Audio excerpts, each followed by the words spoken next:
Hello friends, welcome to my YouTube channel. आज देखिए नवम श्रेणी प्रथम अध्याय भारतर आकार और अवस्थिति संपर्क। जदि आपण मैंने आम चैनल को प्रथम थर पे आसुंती तो निश्चित भाव आम चैनल टी सब्सक्राइब करंतु एवं पाखरे थिबा बेल आइकन टी दबाई दियंतु, जो द्वारा कि आपण आमर चैनल रो लेटेस्ट वीडियो नोटिफिकेशन प्रथमे पाई परिबे। तो फ्रेंड्स, चलंतु आरंभ करिया आज वीडियो लेक्चरटा। वीडियोटी आरंभ करिया पूर्व प्रथमे भारत संपर्क किछि तथ्य जानिबा। तो भारत होउची पृथ्वीर सर्वबृहत गणतांत्रिक राष्ट्र और गणतांत्रिक राष्ट्र कहले जो देशर बा जो राष्ट्रर शासन व्यवस्था लोक मानक द्वारा नियंत्रित होता है। और भारत विकासशील देश मानक मध्यरे अग्रणी। भारतर जनसंख्या 121 कोटी रु अधिक, जहाँकि विश्व में द्वितीय स्थान रे रही अछि।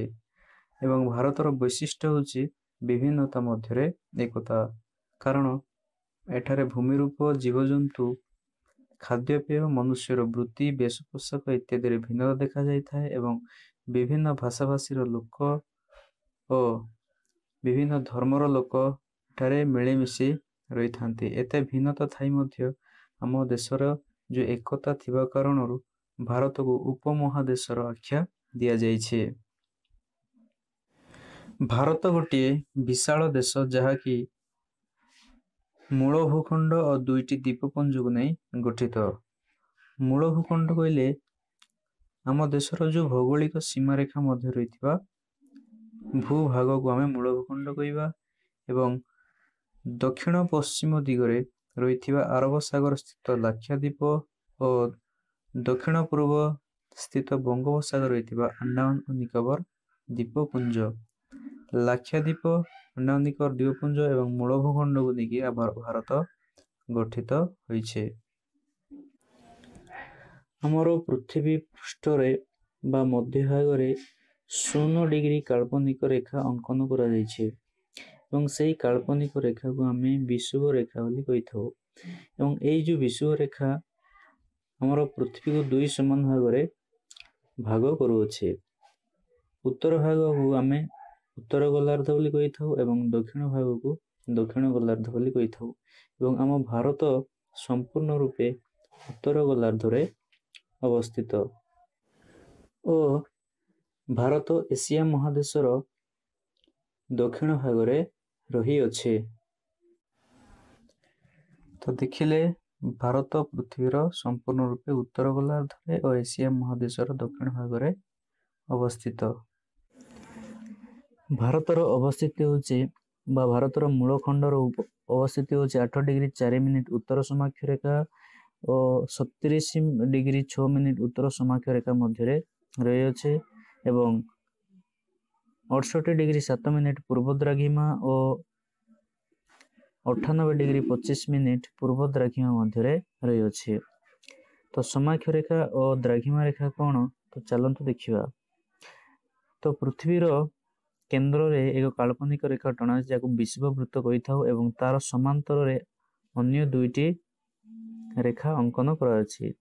तो एई जो रेखा पश्चिम रु पूर्व आड़ को जाई अछि।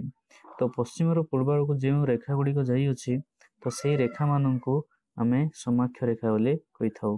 किंतु उत्तर मेरु और दक्षिण मेरु को संयोग करथुवा रेखा गुडी को आमे द्राघिमा रेखा बोले कहिथाउ। एवं आमर जो भारत देशटा रहिला तो कर्कट क्रांतिर ऊपर ही रही अछि। एवं कर्कट क्रांति भारतर मध्य भाग रे जाइछि, जहाँकि 23 डिग्री 30 मिनिट उत्तर अक्षांश रे कल्पना करा जाइछि। एई कर्कट क्रांति भारत को दुई समान भाग रे विभक्त करूछि। यदि आमे मानचित्र को नजर पकेबा तो देख यदि भारतर मूल भूखंडर यदि अवस्थिति देखिबा, तो भारत मूल भूखंड यदि लक्ष्य करिए तो चित्र माध्यम देखि परुथिबे जो रेखा पूर्वरु पश्चिम वा पश्चिम रु पूर्व आड़ को जो रेखा गुडी को जाई अछि, तो से रेखा मानन को हमें समाक्ष रेखा बोली कहिथाउ। एवं उत्तर रु दक्षिण आड़ को जो रेखा गुडी को जाई अछि, तो से रेखा मानन को हमें द्राघिमा रेखा बोली कहिथाउ। तो समाक्ष रेखा को जगह रे हमर भारत रे स्पर्श करुछि, तो चलंतु देखिबा। तो 8 डिग्री 4 मिनिट उत्तर समाक्ष रेखा, जहाँकि आमर कन्याकुमारी ठारे देख पारथबे एई जो रेखाटा କାଳ୍ପନିକ ରେଖାଟା ଭାରତକୁ ସ୍ପର୍ଶ କରି ଯାଇଅଛି ତ ତାହା ଆମର କନ୍ୟାକୁମାରୀ ଏଠାରେ ସ୍ପର୍ଶ କରି ଯାଇଛି, ଯାହାକି 8 ଡିଗ୍ରୀ 4 ମିନିଟ୍ ଉତ୍ତର ସମାକ୍ଷ ରେଖାକୁ ସ୍ପର୍ଶ କରି ଯାଇଅଛି ଏବଂ 37 ଡିଗ୍ରୀ 6 ମିନିଟ୍ ଉତ୍ତର ସମାକ୍ଷ ରେଖା, ଯାହାକି ଜାମ୍ମୁ କାଶ୍ମୀର ସ୍ଥିତ କାରାକୋରମ ପର୍ବତମାଳାରେ ରହିଅଛି। କିନ୍ତୁ ଯଦି ଆମେ ଦ୍ରାଘିମା ରେଖାକୁ ଆମେ ଦେଖିବା, ଦ୍ରାଘିମା ରେଖା କ'ଣ? ତ ଦ୍ରାଘିମା ରେଖା ହେଉଛି ଉତ୍ତରରୁ ଦକ୍ଷିଣ ଆଡ଼କୁ ଯେଉଁ ରେଖା ଗୁଡ଼ିକ ଯାଇଥାଏ ତ ସେଇ ରେଖାମାନଙ୍କୁ ଆମେ ଦ୍ରାଘିମା ରେଖା କହିଥାଉ। ଏବଂ ଦ୍ରାଘିମା ରେଖା ଯଦି ଆମେ ଦେଖିବା ତ ଆମର ଏଇ ଯେଉଁ ରେଖାଟା ଗୁଜରାଟର କଚ୍ଛଠାରେ 68 ଡିଗ୍ରୀ 7 ମିନିଟ୍ ପୂର୍ବ ଦ୍ରାଘିମା ମଧ୍ୟ ରହିଛି ଏବଂ ଦ୍ୱିତୀୟ ଯେଉଁ ଦ୍ରାଘିମା ରେଖା ରହିଲା ତ ଅରୁଣାଚଳ ପ୍ରଦେଶ ଠାରେ 98 ଡିଗ୍ରୀ 25 ମିନିଟ୍ ପୂର୍ବ ଦ୍ରାଘିମା ମଧ୍ୟରେ ରହିଅଛି ଏବଂ ଭାରତର ମଧ୍ୟଭାଗରେ 23 ଡିଗ୍ରୀ 30 ମିନିଟ୍ ଉତ୍ତର ସମାକ୍ଷ ରେଖା କ'ଣ? ତ ପଶ୍ଚିମର ପୂର୍ବ ଆଡ଼କୁ ଯେଉଁ ରେଖା ଯାଇଥାଏ ତ ସମାକ୍ଷ ରେଖା କହିବା। ତ ସମାକ୍ଷ ରେଖା ଯେଉଁ ଯାଇଅଛି ତ ତାହା 23 ଡିଗ୍ରୀ 30 ମିନିଟ୍ ଉତ୍ତର ସମାକ୍ଷ ରେଖା ମଧ୍ୟରେ ଯାଇଛି, ଯାହାକି ଭାରତକୁ 2 ସମାନ ଭାଗରେ ବିଭକ୍ତ କରୁଅଛି। ଏବଂ ଏଇ ଯେଉଁ କର୍କଟ କ୍ରାନ୍ତି ରହିଲା ତ ଭାରତର ବିଭିନ୍ନ ଗୁଡ଼ିଏ ରାଜ୍ୟକୁ ସ୍ପର୍ଶ କରି ଯାଇଅଛି। ମନେ ରଖ, ତ 8ଟି ରାଜ୍ୟକୁ ସ୍ପର୍ଶ କରି ଯାଇଅଛି। ପ୍ରଥମ ହେଉଛି ଗୁଜରାଟ, ଦ୍ୱିତୀୟ ହେଉଛି ରାଜସ୍ଥାନ, ତୃତୀୟ ହେଉଛି ମଧ୍ୟପ୍ରଦେଶ, ଚତୁର୍ଥ ହେଉଛି ଛତିଶଗଡ଼, ପଞ୍ଚମରେ ହେଉଛି ଝାଡ଼ଖଣ୍ଡ, ଷଷ୍ଠରେ ହେଉଛି ପଶ୍ଚିମବଙ୍ଗ, 7ରେ ହେଉଛି ତ୍ରିପୁରା ଓ 8ରେ ହେଉଛି ମିଜୋରାମ। ତ 8ଟି ରାଜ୍ୟକୁ ସ୍ପର୍ଶ କରି ଯାଇଅଛି। ତ ମନେ ରଖ, ଗୁଜରାଟ, ରାଜସ୍ଥାନ, ମଧ୍ୟପ୍ରଦେଶ, ଛତିଶଗଡ଼, ଝାଡ଼ଖଣ୍ଡ, ପଶ୍ଚିମବଙ୍ଗ, ତ୍ରିପୁରା ଓ ମିଜୋରାମ। ତ ଏଇ 8ଟି ରାଜ୍ୟକୁ ସ୍ପର୍ଶ କରି ଯାଇଅଛି କର୍କଟ କ୍ରାନ୍ତି। ଫଳରେ ଭାରତ ସମ୍ପୂର୍ଣ୍ଣ ଭାବରେ ଉତ୍ତର ଗୋଲାର୍ଦ୍ଧରେ ଉପକ୍ରାନ୍ତୀୟ ଓ କ୍ରାନ୍ତୀୟ ମଣ୍ଡଳରେ ଅବସ୍ଥିତ ରହିଅଛି। ଭାରତର ଆକାର ଯଦି ଦେଖିବା ତ ଭାରତର କ୍ଷେତ୍ରଫଳ ହେଉଛି 3.28 ନିୟୁତ ବର୍ଗ କିଲୋମିଟର ଏବଂ ପୃଥିବୀର କ୍ଷେତ୍ରଫଳର ଏହା 2.4 ଶତକଡ଼ା। ଆଉ ଭାରତର ସ୍ଥଳଭାଗର ସୀମାରେଖା ହେଉଛି ପ୍ରାୟ 15,200 କିଲୋମିଟର। ଅର୍ଥାତ୍ ଯଦି ମାନଚିତ୍ରକୁ ଆମେ ଲକ୍ଷ୍ୟ କରିବା ତ ଆମର ଯେଉଁ ଭାରତର ଯେଉଁ ସ୍ଥଳଭାଗ ଅର୍ଥାତ୍ ଆମର ଯେଉଁ ରହିଲା ଯେଉଁ ଭୌଗୋଳିକ ସୀମାରେଖା ଯେଉଁ ଆମର ରହିଛି ଏବଂ ଆଣ୍ଡାମାନ ନିକୋବର ଦ୍ୱୀପପୁଞ୍ଜ ଏବଂ ଲାକ୍ଷାଦ୍ୱୀପ ସମସ୍ତ ମିଶେଇକି ଆମ ସ୍ଥଳଭାଗର ସୀମାରେଖା ହେଉଛି ପ୍ରାୟ 15,200 କିଲୋମିଟର। ଯଦି ଉପକୂଳବର୍ତ୍ତୀ ଦୈର୍ଘ୍ୟ ମୂଳ ଭୂଖଣ୍ଡର ଦେଖିବା ତ 6,100 କିଲୋମିଟର। ଉପକୂଳ ଅର୍ଥାତ୍ ଆମର ଯେଉଁ ସମୁଦ୍ର ଉପକୂଳବର୍ତ୍ତୀ ଯେଉଁ ଅଞ୍ଚଳ ରହିଛି, ସମୁଦ୍ରକୁ ଯେଉଁ ଲାଗି ରହିଛି ଯେଉଁ ଉପକୂଳବର୍ତ୍ତୀ ଅଞ୍ଚଳ, ତ ସେଇ ଯେଉଁ ଅଞ୍ଚଳର ଦୈର୍ଘ୍ୟ ହେଉଛି 6,100 କିଲୋମିଟର। କିନ୍ତୁ ଆମର ଆଣ୍ଡାମାନ ଓ ନିକୋବର ଦ୍ୱୀପପୁଞ୍ଜ ଏବଂ ଲାକ୍ଷାଦ୍ୱୀପ ଏ ସମସ୍ତଙ୍କର ଯଦି ଆମେ ଉପକୂଳବର୍ତ୍ତୀ ଯଦି ସୀମାରେଖାର ଦୈର୍ଘ୍ୟ ଦେଖିବା ତ ପ୍ରାୟ 7,500 କିଲୋମିଟର ମଧ୍ୟ ଅଧିକ ରହିଛି। ଏବଂ ଯଦି ଆମେ ପୃଥିବୀର ବଡ଼ରୁ ସାନ କ୍ରମରେ ଯଦି ଦେଶ ଗୁଡ଼ିକୁ ସଜେଇବା ତ ସବୁଠୁ ବୃହତ୍ତମ ଦେଶ ହେଉଛି କାନାଡ଼ା,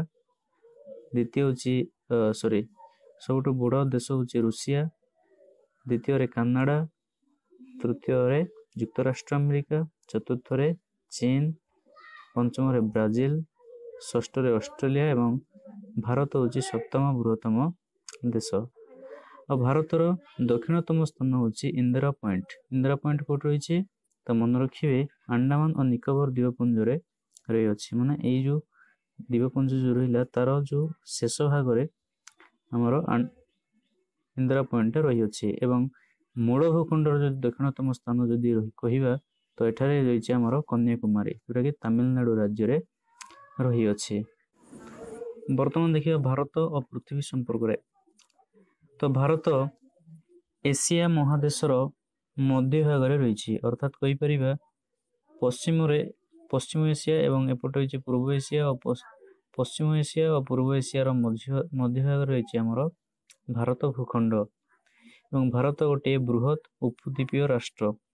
उपद्वीपीय राष्ट्र कहबार तात्पर्य होची तार तीन पार्श्व जलभाग रही गोटे पार्श्व स्थल भाग रही एवं से तीन पार्श्व जो जलभाग रहा प्रथम रहा अरब सागर और द्वितीय हूँ बंगोपसागर अर्थात पश्चिम रही अरब सागर और पूर्व रही बंगोपसागर और दक्षिण भाग में भारत महासागर रही एपटे किंतु तार उत्तर भाग में सुउच्च हिमालय जोटा कि भारत को संपूर्ण भाव में कभर कर एवं अन्य जो रहिले एशिया महादेश गुड़िक बा एशियार देश गुड़िक जो रहिले तो से हिमालय पर्वत अलग करुछे तेणु भारत जलपथ माध्यम से अन्य देश सहित संपर्क रखुछि जेपरिक पूर्व उपकूल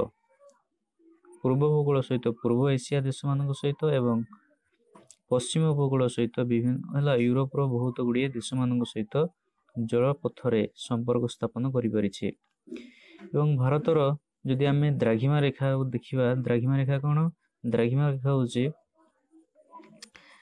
उत्तर रु दक्षिण आगु जो रेखा गुड़िक आसता है तो आम द्राघिमा रेखा बोली कही था तो सी द्राघिमा रेखा मध्य जो भारतर पश्चिमतम स्थान और पूर्वतम स्थान जो रही तो मध्य द्राघिमा रेखा विस्तार हूँ 30 डिग्री एवं एठारे समय व्यवधान 2 घंटा देखा जाय थाए तेणु समय तारतम्य को ठीक करने आम भारत में मध्यम दिन रेखा टणा जहाँकि उत्तर प्रदेश मिर्जापुर ठारे अंकन करा वर्तमान देखिबा आम भारतर केतोटी पड़ोसी देश जदि आम दिग देखिबा तो आमर दिग रही 4टी एवं यह हूँ उत्तर दिग दक्षिण जोटा आमर साउथ पूर्व और पश्चिम दिग एवं आमर उत्तर पश्चिम